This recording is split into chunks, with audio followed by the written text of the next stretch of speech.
Okay, let's get straight into this replay of the playthrough from Orb and Crown. So things should start to heat up reasonably soon. It still could be a bit of a slow burn for a little while, particularly since some of these countries are not yet mobilized, but Mittelheim is about to mobilize.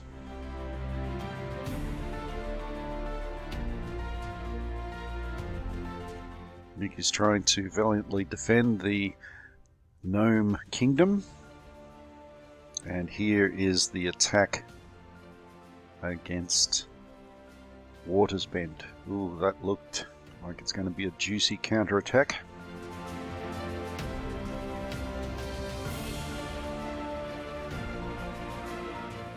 Okay, so I'll go straight up to Draka, I think, because I think we can do quite a bit of damage in a counterattack.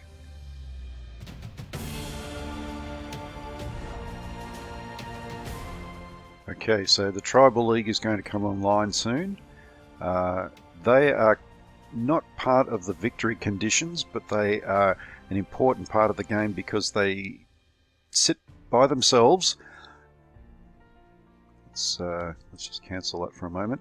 They sit by themselves over here on this island continent, pretty much unassailable. But they are large, they have a lot of power, they can project that power through their navy, and can just be a pain in the neck, quite frankly. So even though they're not part of the victory conditions, they are still an important part of the game. Right, now there were some new units. Again, another elite unit to put into Andania, and I will again put them near the leader. Alright, we have some cavalry for the Golden Khanate, and I want to put them up here near the capital because that's where I intend to strike from, somewhere around Khan Balak and probably against Jinhua. Right, back up to here. I was going to go to Draka first, but I'm going to go here first because I really believe that we should be able to take out the gnomes this turn. That will give me a nice place from which to strike into Guildford. Let's take this area here, and I will strike at the leader at Grush Culling this time. Not so much because I need to. Jamrock will surrender as soon as the turn is over, but just so that I can accumulate a little bit of experience for my units. So he has got defenders there. They won't last because they're from Jamrock themselves, and that will be the end of those units as a threat. Oops. Okay, so that is where we'll end it there with Guatenheim. Go up to the Draka counterattack. First off, I'm just going to take out Holtus up here. Give me that final area or final settlement in that area, and start to move down as quickly as possible towards River Mist to build up a defense down there, like I said. Now, I think I forgot to move the sappers last turn, so I'll do it this turn. Build a... Oh, I can't because I don't have supply, so I need to get a leader down there to get enough supply to get the sappers to be able to build the fortifications. I will move the giants into Morbright. Now for the attack against these guys. Now, just about take out 2 of those elite units there. So I'm not actually going to attack them. I'm going to attack these elites down here, with Draco doing 6 points of damage straight off. And I will attack them. because I believe that with 5 points that will be enough to take them out, which it is. And I'm going to move out. I'm going to be a little bit cheeky here, move across the river. Okay, well, they wisely retreated, so that's understandable. And I will bring the Vikings across the river up here. Put a leader in here to give the extra supply. And I don't want to lose any more points, so I'm not even going to attack them. That's probably a bad move. Can I get in there? No, I can't. I really would have liked to have swapped him out, because the counter-attack from here now will probably take out my my Death Cult elite. Serves me right for being a little bit, having too much hubris. Okay, and we'll bring up the fanatics ready for an attack if it's necessary. They'll only do 1 or 2 points, but it might just be enough to take out a unit.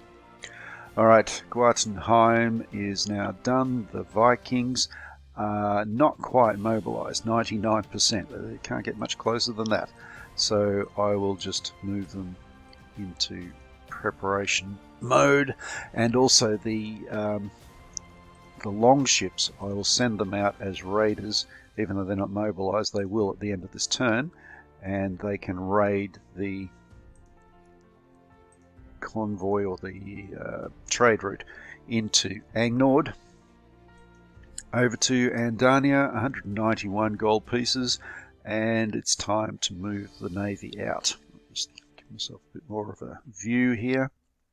Looking at this, I don't see any of those little question marks that indicate that there is an enemy fleet somewhere nearby, so I will just go ahead thinking that there isn't one, which is sometimes my undoing, but there you go. I'm not going to move the full extent of their move.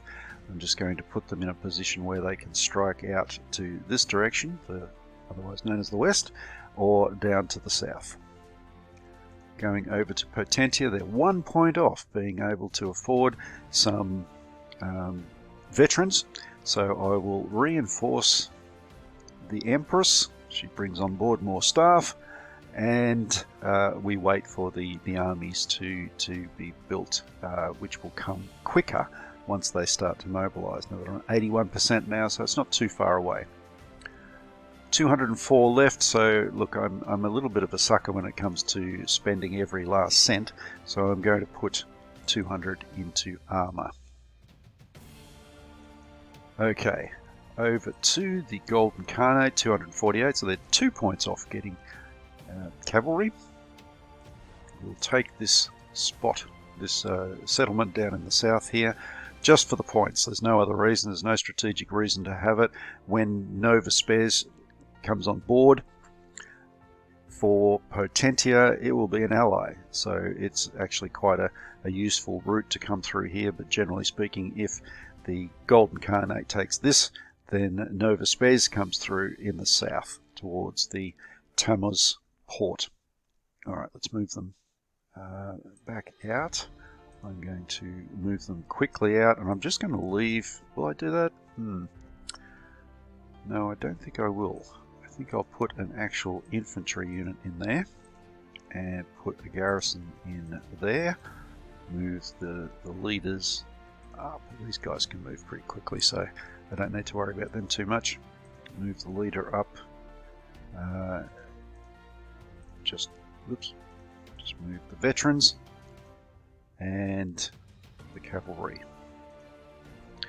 One thing that is a good habit to get into is using the P key for P for partisan in war in Europe, but P for rebel in Orb and Crown, to see if by leaving a settlement unguarded, whether it's likely to be taken over by rebels. Now, at this stage, no, it's fine. There are no rebels there. Don't need to worry about it. Alright, scroll out again, have a quick look. Seems to be okay. 248, no, I'm not going to spend that on research. I'm just going to hold on to those gold pieces ready to buy another cavalry unit next turn. Alright, ending the turn. Jamarok has surrendered. And we plunder 86 gold pieces from that surrender. But more importantly, we now have a jumping off point to attack. Angford prepares for war, so they're going to join the war. Tribal League has become an ally, and Dania is preparing for war, so everything is coming to a head pretty much at once. And we have got an advance in our weapons development, approximately, what's that, 22 to 45, 23%, not approximate, it is 23%. And our income continues to rise. Okay, so that's turn 8, and I'll see you next time for turn 9.